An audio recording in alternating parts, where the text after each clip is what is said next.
and both of you are literacy specialists. I'm just going to throw this question out there. So when we're looking at the science of reading, there's so much other things people are doing in the districts across our state.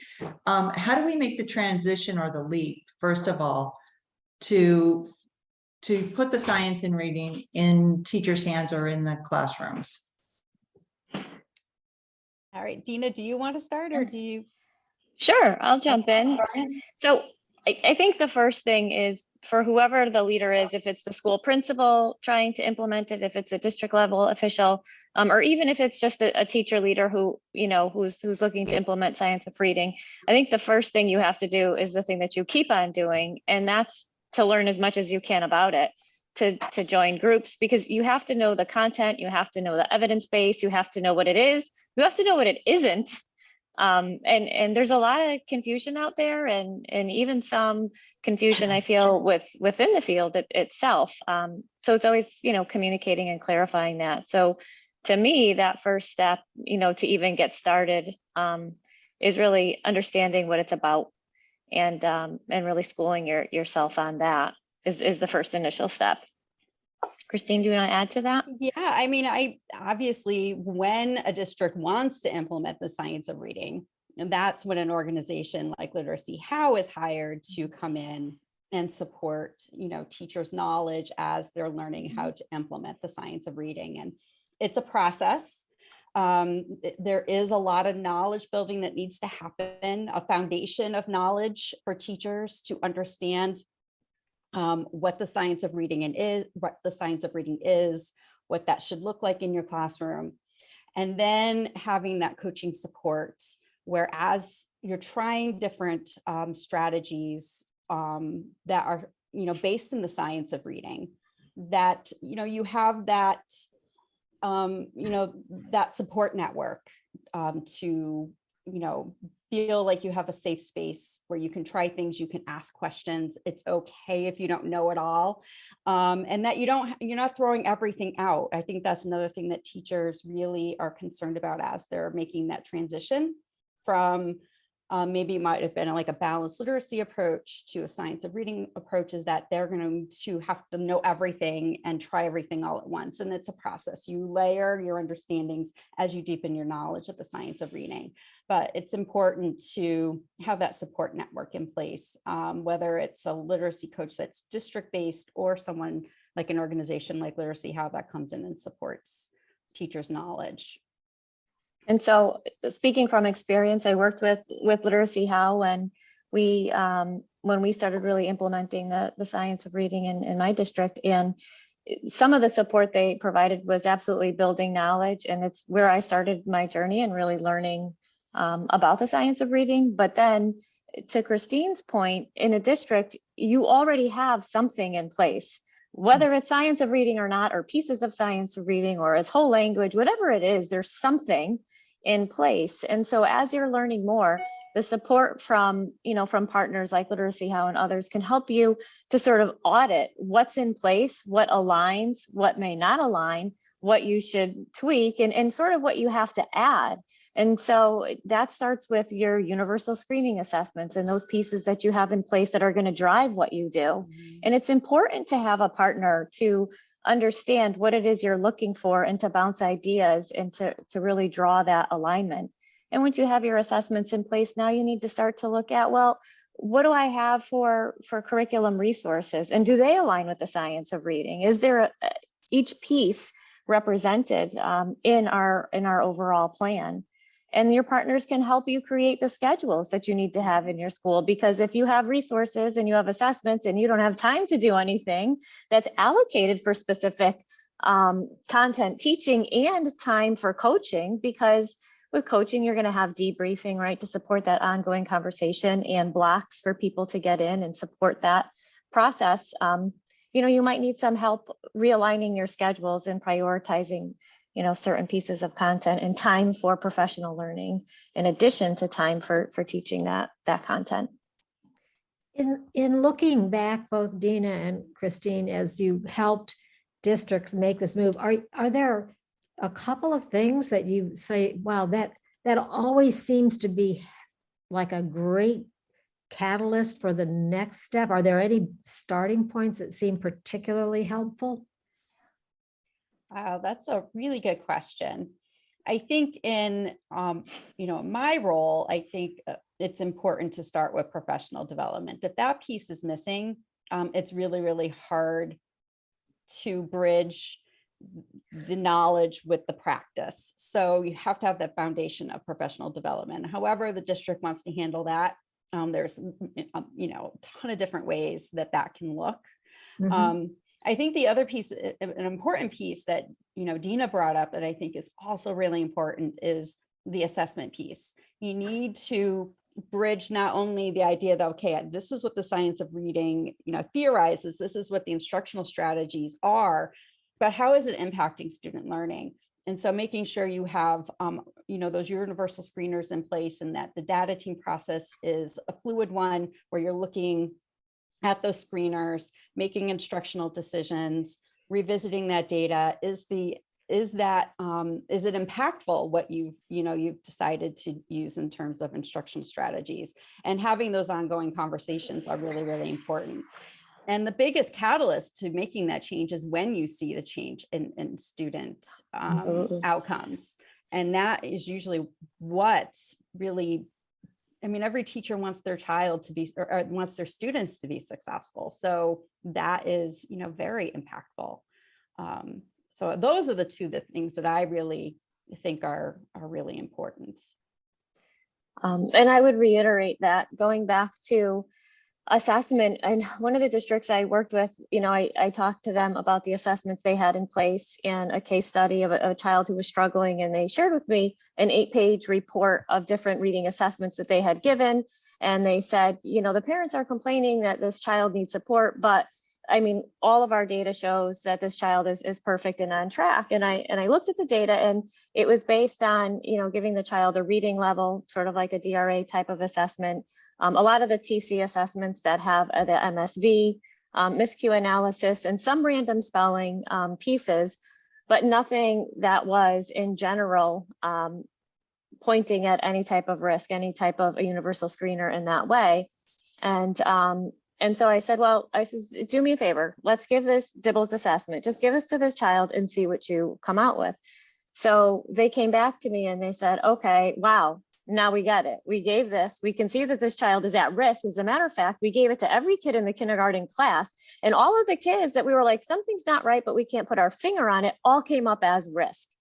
And that was a catalyst for a teacher to say, now what do I do? Now what do I do? Right, now what do I do? So sometimes if you're looking at the wrong data, you cannot make an informed decision, or kids fall through the cracks because you haven't identified them for risk. So that universal screener, that CBM is so important to be able to identify kids and getting teachers to see that, wow, okay, from this perspective, this child needs support. And then the question that always follows, that is that catalyst, is, so now what, right? What do I do?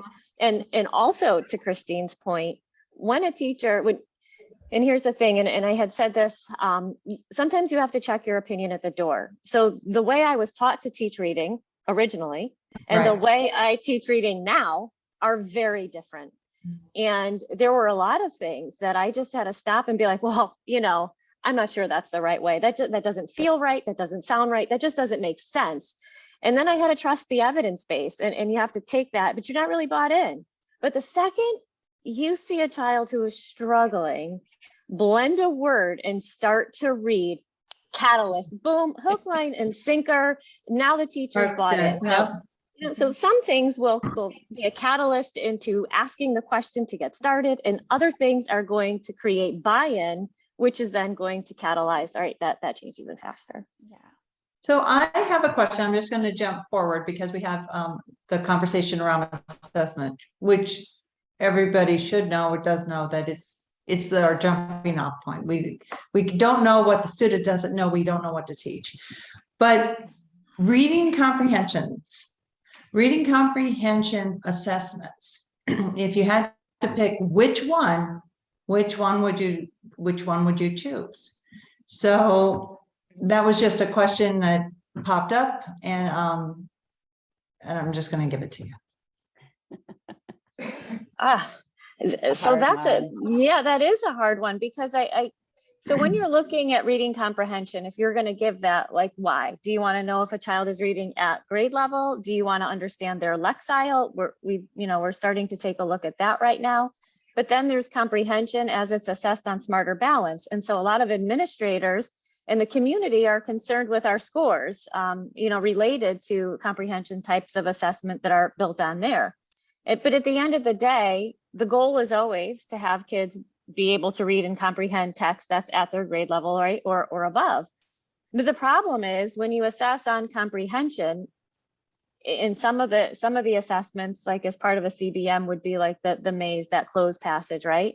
But sometimes that has more to do with the syntax of a sentence than it does with the meaning of a sentence. And then what are you using that assessment for? I go back to, because if you're trying to see if a child could read at grade level, and let's say whatever the assessment is you give them, they don't do well on it. The bigger question is why?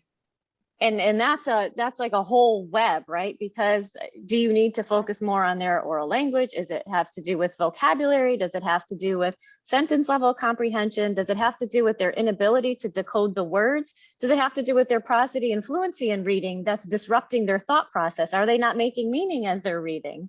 And so that's a loaded question, Amy. And I don't have a great answer to say, give this one, because it's going to give you whatever it is you're looking for. As far as is how you're going to look at that data to support kids. Yeah, language comprehension and reading comprehension are very complex and interrelated, and there's a lot of other processes that come into play. In terms of screeners, if you're looking for something quick to give you a sense of risk, oral reading fluency has a great correlation with reading comprehension. So doesn't the maze. Those are both have high correlations with reading comprehension. So you can have at least a screener that shows if a kid is, at risk for, struggles with reading comprehension. But then in terms of being diagnostic and then looking more at, what Dina was describing are sort of the vastness of what you can look at in terms of reading comprehension. It's hard. There's some, I just gave, Dr. Margie Gillis one diagnostic tool that is new out there that comes from Acadience Learning, which has, which looks at the different strands of language comprehension. It looks at vocabulary, looks at syntax, morphological awareness, has a fluency measure in it. And so there are some tools out there. And I noticed also that a lot of the different screening measures like AIMSweb, for example, and Lexia's rapid assessment has different probes that are trying to look more at the different strands of language comprehension, looking at syntactical awareness, looking at morphological awareness, and vocabulary. And so there is stuff out there that people are trying to develop to help you to kind of pinpoint where comprehension might be breaking down after you look at like a screener, like an ORF or at a maze. But comprehension is complex and it's hard because it could be multifaceted. And that's why it's hard to answer this question. Would you, sure, that's why I asked it. I'm sorry. Would And I want to you, ask a follow-up. Go oh, ahead. okay, I just, go ahead, Nancy. No, you go ahead. You were on a roll. I'll remember. Would you, okay, in an evaluation for special ed, would you then recommend that somebody does more than one different reading comprehension assessment? For instance, if they're doing the Wyatt 4, they just do the Wyatt 4 comprehension, they get the whole strand of the decoding, the fluency, and then the reading comprehension, and they get the score. Would you recommend doing another reading passage simply because the Wyatt may not give the student a full robust score in the fact that the student doesn't know the background of the passage, had struggled with that vocabulary? What's your thoughts? in terms of what we do at Literacy How and reading evaluations, we do multiple assessments. We look to see if there's a correlation between something you might do like a WIAT or a KTEA or any of those kind of bigger, comprehensive, standardized measures. And then we might do something, we always do something in addition. So I'm trying to think of, in terms of comprehension, like we'll do the QRI as an example of something that we will do to look more closely at their comprehension and look at the behaviors of what's happening.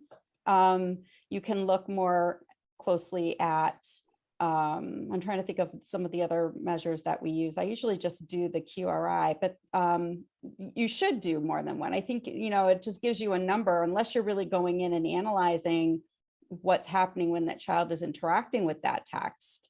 And, it could be any number of reasons why comprehension could be breaking down. You're right, it could be about background knowledge. That's certainly an important component to reading comprehension. It could be, sentence level comprehension. Are they making connections between ideas between sentences, like pronoun reference, connectives? Is that where it's breaking down? Is it vocabulary?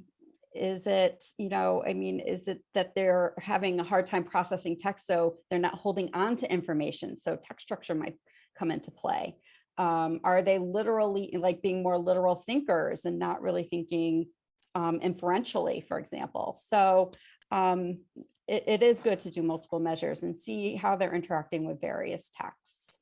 Okay, thanks. Sorry, Nancy, you want to go ask? No, well, I wanted to go ask Christina to go back to the reference to the Acadians test and which test that which of their tests that is. So first I'll let you answer that, and then I wanted to add something. So I gave my test to Margie. So I don't have the test with me.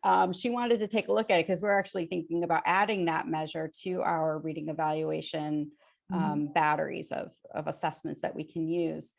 I'll look it up. Let me see if I can't just find it on the Acadians website.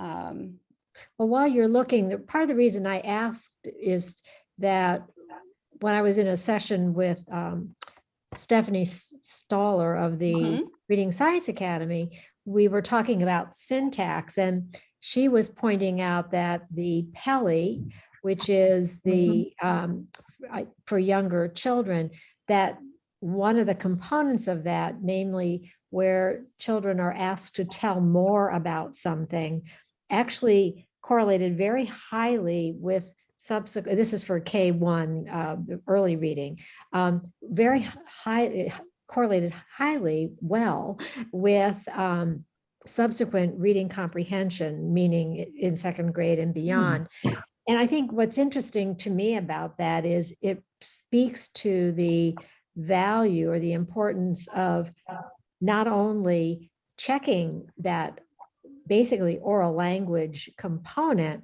but also should be more ammunition for us to diversify what we're teaching the beginning reader, namely not only code-based, but also be sure we're spending time on that language development. But I was wondering if that was the tool that was, and I think that's an Acadians tool. I may be incorrect about that though. Well, yeah, Stephanie Staller she used to work for Acadians. So Yes. she's an Acadians trainer, and anybody who is in the Mount St. Joseph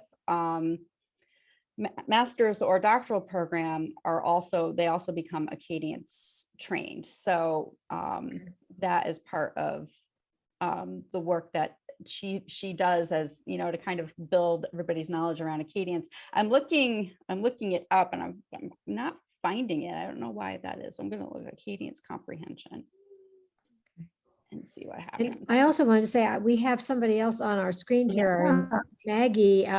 Feel free, if you don't want to talk, if you want to add a question in the chat, we'd be happy to hear from you if you have a reason for, or a question rather, that you'd like to have addressed, or a topic you'd like to talk about.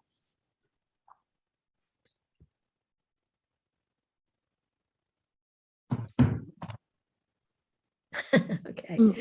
You're welcome. Glad to know you're out there. Where are you from, Maggie? Maybe just that would help us. What are you in Connecticut? We hope, or maybe not.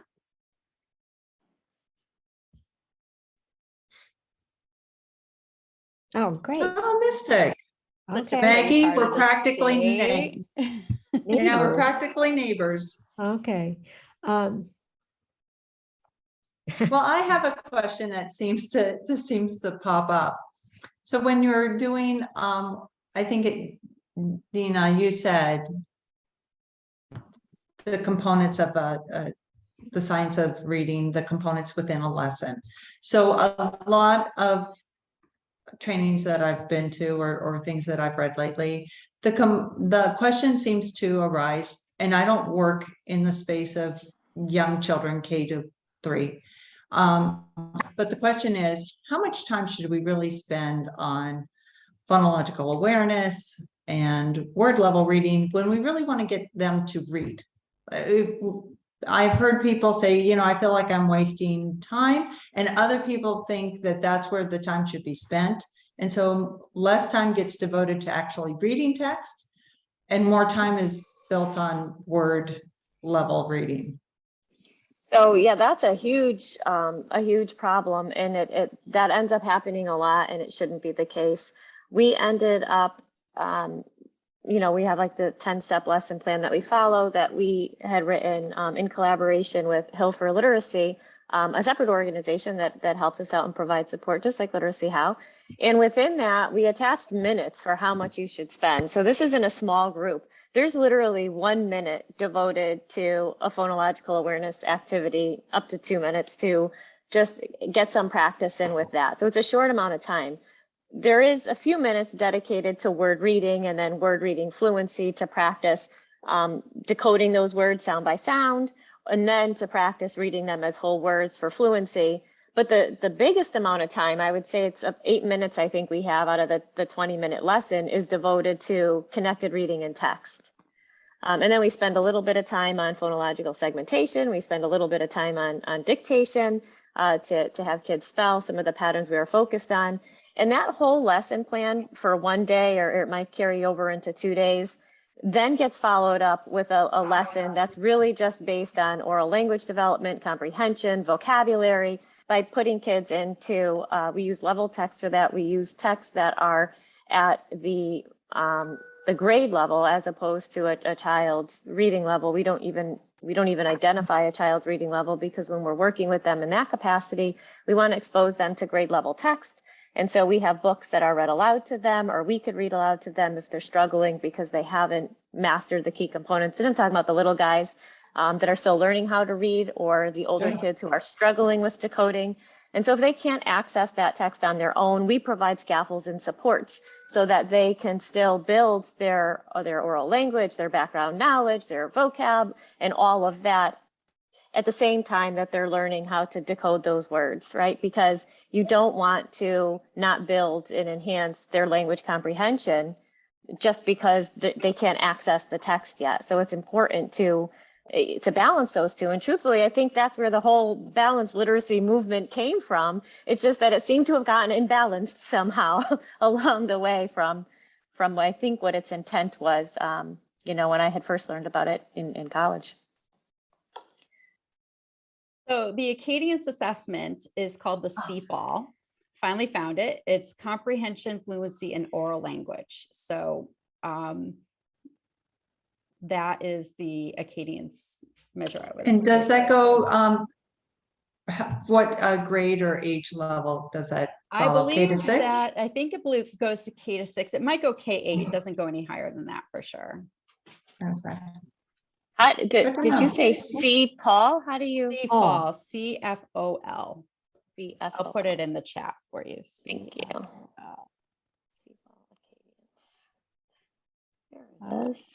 And Christine, you may have said this, is this a measure assessment tool that is done individually with children, or is it a group? It's an individual assessment.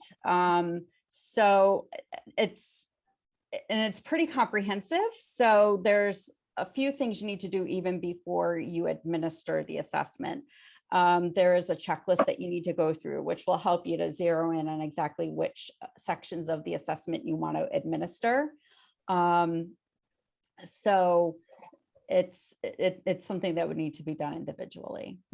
But to that point, is this something that you would do if a student was showing signs of having difficulty, or so there's already sort of, this is after that initial screening that Dina was talking about earlier? Yeah, this would be for someone that you have questions about why they're struggling with comprehension. And Okay. you've already looked at the word level pieces. So you've already administered like the double screeners, and maybe those are coming back in the green, right? But they're still struggling with reading. So that would be a type of diagnostic assessment that you could administer that would give you good information on where that child might be struggling. And so that can help you to pinpoint how you might want to move forward in terms of supporting that child's growth in those areas of language comprehension. Thank you so much for sharing that. This is new learning Yeah, for that's- me, and I love it. And there's Yeah. a Common Core alignment to that too. Like, so one of the questions that we get asked a lot as administrators is, well, how is what you're doing related to Common Core and Smarter Balance? And how are those scores aligned? And do they predict one or the other? And if you're spending, a lot of time focusing on X, how is it going to get us to Y? And so it's helpful when they have crosswalk documents so that you can look at standards that are assessed, but standards above and beyond foundational skills. Because that's assumed when students go to take high stakes measures, and because they're high stakes, they're discussed, by the community, and districts are judged based on them. And so it's just important to understand, I guess, sort of some of that. So Christine, I will be digging in and getting samples of this. Thank you very much. Yeah, So me welcome. too. Thank you. I didn't know about it either. I'm excited. I'm glad that I was Maybe- able to maybe impart it's- this information. Maybe the session on the CFAL would be something we ought to try to offer. Maybe that would be of interest. Tell me in. Yeah. Definitely. Maybe Stephanie would do that for us. That would be I bet great. you she would. Oh, Okay. Maggie's in too. Maggie's in. Oh, did Maggie say cut me off? Okay, Maggie, you don't have to talk to us, but can you just tell, are you a administrator, a teacher, parent? So that we have just so we know how we might be able to talk some more about things that would be of interest. Parent literacy specialist. Wonderful. Oh, good. We're Okay. so glad you joined us. Exactly. Well, we can certainly explore that as a follow-up from this office hours, that might be a tool that would be useful for our audience, larger audience as well. There was something you said a minute ago, though, that I wanted to come back to. Let me think. Oh, I know. Both Dina and Christine, you mentioned professional development is knowledge is at the heart of all of this, and no doubt about it. But is there an order of that knowledge that you find helpful for people to grow in a logical way? Is there a sort of a good starting point? I'm sure that Literacy How or Hill or others have something that they plan, but what if I don't get to work through a Literacy How or Hill? Is there a prescribed, not a prescribed, but is there a recommended order of learning about what we should be doing to teach reading? I mean, So- I think, in a lot of different professional development approaches, right? If it's Literacy How or letters or some of the state modules out there, I think we all sort of follow the same type of sequence, which is starting with, the foundational skills, looking at phonemic awareness, building to decoding and encoding knowledge, building then to, advanced code, which is looking more specifically at things like morphology and then the connection to vocabulary, and then building from that into syntax, and then getting into the larger components of language comprehension around discourse level pieces. that tends to be the sequence that a lot of different professional development organizations follow. Mhm. I think that's probably, if you're building from the ground up, that's going to be the the sequence you'll probably want to follow. And then, but if you already have some knowledge, then it might look different for you. It might be, I want to know more about syntax, or I want to know more about morphology, or what language comprehension should look like in a structured literacy approach. So it all depends. But I think typically speaking, that's the structure you would follow. And I think it's always good to start to, again, with, so like the Reading League has their defining moment in their guide. And I think that's a great place to start. Amplify also has their primer.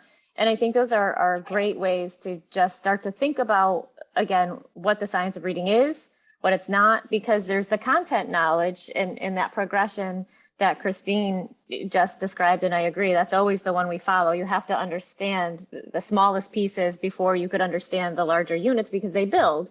But in addition to all of that, there's, why do we use assessment practices? How does reading happen in the brain? And then why is it unlike speech and being able to talk? And there are just bigger pieces around the development and the reason and the rationale. That's also knowledge that you need to understand, in addition to the specifics of the content that you're going to implement. And then perhaps knowledge of certain instructional routines and effective instructional practices, even outside of reading, but just good, effective practices mixed with that content and knowledge around all that. And then I think I had mentioned assessment, but like what Christine did tonight, she just enlightened us to an assessment we haven't learned about yet. So that knowledge just keeps building, because now there's another new piece of knowledge, the knowledge of assessment and knowledge of how to get better diagnostic information. And then what happens, Christine, once we have that data, it's that what now question. So I'm going to say, well, that's great. I know that my kids are lower in syntactical awareness. What's the best way for me to teach that? What's the content? What's the routine for that, or the way that I'm going to get that across best, instructionally. And so, yeah. So I think there's just that piece that surrounds, that content as well. And hopefully, if you are investing in a good professional development program, if you're going through a letters training or Literacy How or whatever it should be, that all of those pieces are integrated into that professional development, that you're learning about why these instructional practices are important based on what we know through the science, and what are the most impactful instructional strategies that you can use to support your students' growth in those particular areas. So all of those pieces are hopefully integrated in the professional development that you're receiving. That's helpful. Thank you. So what would you say to a teacher who is just struggling, not just she knows or he knows how to teach reading? I'm thinking again of an elementary school area. They know how to teach reading based on the science. They're also teaching numeracy, and they're also teaching other content, but they also have to deal with all the diversity within a classroom. And I think that's really difficult, because we also have the social and emotional learning components. And we have students that can be so diverse within one classroom. What would be your advice, or what would somebody need to carry away from as what they need to do? I don't know how to word that. I'm not in the elementary school. I don't. So I could say in our elementary schools, we have several blocks of instructional time for kids. So we have a 90-minute block, the standard 90-minute block. 45 minutes of that is directed towards the whole group, and 45 minutes of that is meant for small group instruction, which is all based on our screening data. And every child has an instructional focus, and then their group based on their instructional focus and their needs. So all of that is tier 1. But that first 45 minutes is really at grade level content and exposing them to that, pushing them with that, introducing them to that, depending on where they are in their developmental path.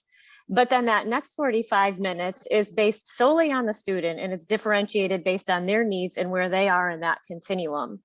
And so that's going to be the essence of our entire school improvement plan. It has been, and it will continue to be this year, because it's the only way to really meet kids and give them what they need for where they're at when they're in a classroom with a large mix of diverse needs. But with that comes a lot of strategy and management, because while you're meeting with your group of 6 kids, call it, you might have 20 other kids, and depending on their age level and their executive functioning skills and their ability to focus on a center or a task, or the amount of help you have in a classroom or don't have, is also going to impact the quality of that group and how that works. So it's important to set up structures in advance and how you manage that and what the other kids are doing that engages them and partners them up, so that they're building background knowledge and that they're building language skills in the background while you're meeting with those other kids. I mean, it is a balancing act of great sorts, and our teachers need a lot of support with that.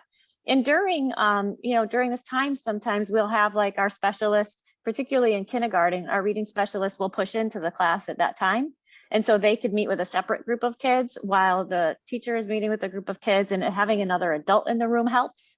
And another way we address that is every school has an intervention block for 45 minutes and an intervention enrichment block, and it doesn't overlap throughout the day. So that allows the reading teachers to meet with kids who might be in tier 3 now. It allows the classroom teachers, they're the tier 2 interventionists, to provide that differentiation for kids based on their needs. The ESL teachers will service kids during that time. Any pullout for special ed will happen during that time.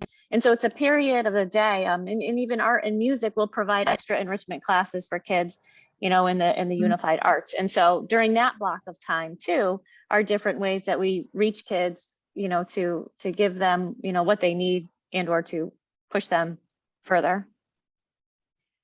I think what Dina said was super important, and the idea of collaboration, and that schools need to kind of have this huge community where we're supporting all of our students. I don't think there's one school district that hasn't been impacted in some way, even by COVID. I mean, we're thinking about not even diversity in terms of ethnicities that might be in a district, but we have kids who are coming in with all kinds of different needs having come out of COVID. We have kids with different executive functioning needs, emotional needs, social needs. And so I really feel that we need to ensure that our teachers are supported, that we feel like everybody's collaborating and working together to support the needs of all of our students. And I do really feel that it's even more vastly important that we have good assessment measures and good data team processes and collaborative opportunities for teachers to collaborate with each other in order for them to feel supported and to know that we can support our kids. It's not easy to be a classroom teacher right now, especially what we've lived through in the last couple of years. It's really, it's daunting. It's hard. We have literacy coaches that help support that work, with the adults in the building. And we're lucky enough to have one for every building, which is helpful. But, also because of the pandemic, a lot of the staff was reassigned as substitutes because we just couldn't get classroom teachers. And so, Christine, you mentioned the collaboration, and I couldn't agree with that more.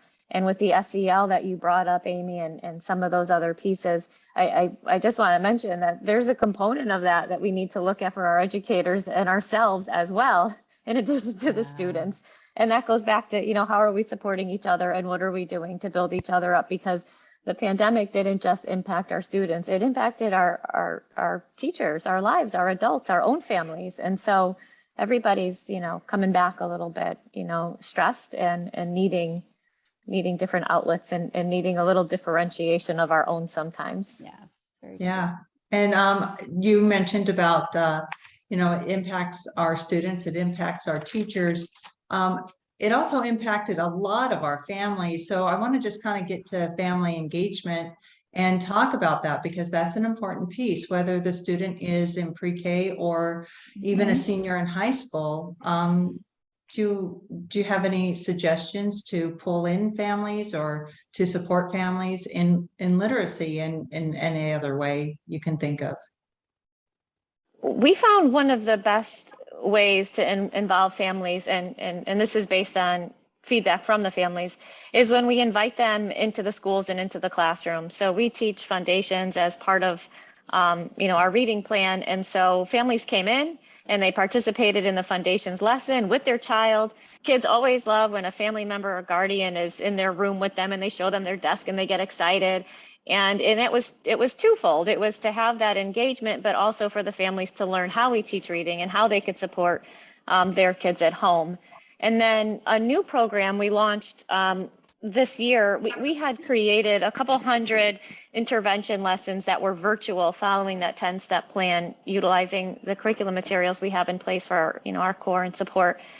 And because we were no longer hybrid anymore, we had this bank of lessons. And so I hired, I think it ended up being like 36 of our classroom teachers, and they selected either Monday night or Tuesday night, 4 o'clock, 5 o'clock, or 6 o'clock, and they did tutoring for kids.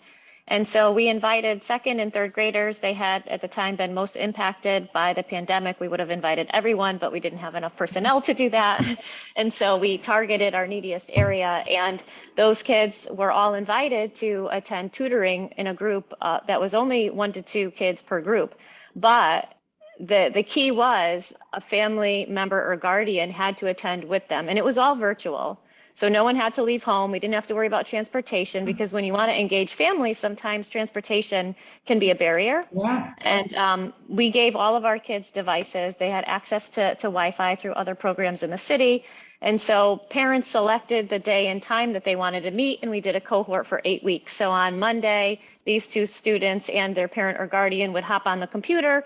The teacher would teach the lesson, and the teacher would stop at the different points of the lesson, that 10-step plan, and say, this is what we're going to do. This is how she did the little lesson. And they said, okay, pause, you do this at home with your child. So they practiced it, and we put in Google Classroom all of those lessons. So the parents had that decodable book. They had the word reading grids. They had the letter sound practice. They had dictation to give the kids to practice their spelling. And we sent them all home with whiteboards and markers. So at home during the week, from one tutoring session to the next, they can practice everything that was just taught to both the family and the student simultaneously. That's great. Wow. It was a cool program. The parents said they really enjoyed it, and we'd like to expand it, but we'll see. Our teachers are tired. It's so ask them to do more and to teach for 3 more hours or 1 more hour after school, and getting back to that SEL and taking care of our staff too. Yeah. So Yeah. that becomes difficult, but that was Thank another you. way. They were very much engaged with that. Well, Do thank you. Do you anticipate doing that for the coming school year? So, so it's in my plan, but it's the personnel. And I also need, my point person who helped roll it out for me was an intern that I had, that I don't have an intern for that this year. So I need to go through HR to get a defined person to lead it, because the caseload, we sift through like 9,000 kids, and identifying their instructional focus and which group they go in on which day with what teacher is available is a massive undertaking. So depending, it really all depends on the personnel, because the city is great with finding the funding and having the funding. And I already have some funds allocated for that under our Title IV, but it's finding the people. So it's all dependent on the personnel. Wow. Yeah, it sounds great. Sounds Thank good. you. If anybody would like a job leading a program, you just give me a ring. Come on, Maggie, come to Waterbury. You don't even have to leave your home. Oh, you don't have to leave. I'm going to take that as a she's considering it. Oh, that's funny. Yeah. Oh. We have just a few more minutes, and I don't know, Nancy, do you have another question? I do have a closing question for both of you. Now, they've done a wonderful job of answering what I've been asking. Why don't you do yours? Okay, so I listened to it does sound like a great program. I listened to a lot of podcasts on my way to work. Why not? I got a lot of time, right? They always seem to end with this one question. At least one of them does. who was most impactful in your journey so far? So was it an author or who, or a teacher in your past, or a student, your parent? Who has been the most impactful person in your life to bring you here at this point? All right. It's more personal than it is This about the science of is. reading. So my second grade teacher was the catalyst who inspired me to become a teacher. I had gone through a really incredibly hard time the year before. I had been sick with pneumonia. I've been in the hospital for a month. I had chicken pox that year and I had to stay back. I'd missed so much school. I had to stay back and, you know, missed all of my friends. I wasn't very happy that I needed to stay back. And my second grade teacher just lifted me up, made me feel so successful, empowered me. And I wanted to help kids the same way that she helped me. And so since I was 8 years old, I wanted to become a teacher, and for that reason. And so she really had the biggest impact on my journey. I wouldn't be here. I probably would have been. I probably would have still sort of made my way to become a teacher, but I always knew that that was what I wanted to do. Wow. No. So in a similar way, I was born wanting to be a teacher. I played teacher from the time I could remember. I have pictures of a school desk I was given. I had multiple school bells. My cousins were forced to be my students. I found a book the other day because I had created, of course, a school library, and in the back of the book, a special trade, there's the little pocket that I taped. The tape is like yellow now with the card you would put in there, you know, back in those days. And so it was something I always wanted to do, but it was that moment, that defining moment for me was when I actually became a teacher. And I said, all right, you know, how do we teach reading here? What's the plan? And they handed me that box of Stone Fox books and said, teach reading. I was like, nope. And I went to Southern because Connecticut State University here in Connecticut, because that's where I had gone for my undergraduate degrees. And I met Nancy Boyles. Nancy Boyles was running the program there. She happened to be my advisor. And I ended up having her for 3 classes. I learned so much. And I just said, I need to learn more. I couldn't stop. And so I have to go back to Margie again, because she was my first call. And it just inspired, it taught me so many things I didn't know. And she taught me, Literacy How continues to teach me how to continue to learn and grow. Yeah. And I feel continually inspired by that work, you know, but it all came from, you know, I think from that box of Stone Fox books. Just, you know, and inspired me, and meeting Nancy and then, you know, Margie made a big difference for me. She was, hey, look at that. Maggie, that's it. We must get together. I think I'm going to come to Mystic. It's a great area. Yeah, Nancy and I stay in close contact to this day. In fact, I just had a conversation with her last week. She's doing some training for the state actually around comprehension and some other pieces there coming up for masterclass, which is a science of reading movement for administrators, and superintendents between Connecticut State Department of Ed and CAPS, the superintendent's group that they're putting out there. So yeah, all good stuff, but here it is. Fantastic. Well, and Margie, of course, you know, is my ultimate inspiration, because, you know, I wouldn't be doing this work if she hadn't believed in me and brought me on and allowed me to continue to learn and grow as a Literacy How mentor. I feel very blessed every day to be able to do what I love and support teachers and support students in such an impactful way. I think about all the teachers and students that I've hopefully been able to support over the years. And, you know, I just feel very, very blessed that I've been given that opportunity. Well, I certainly understand that.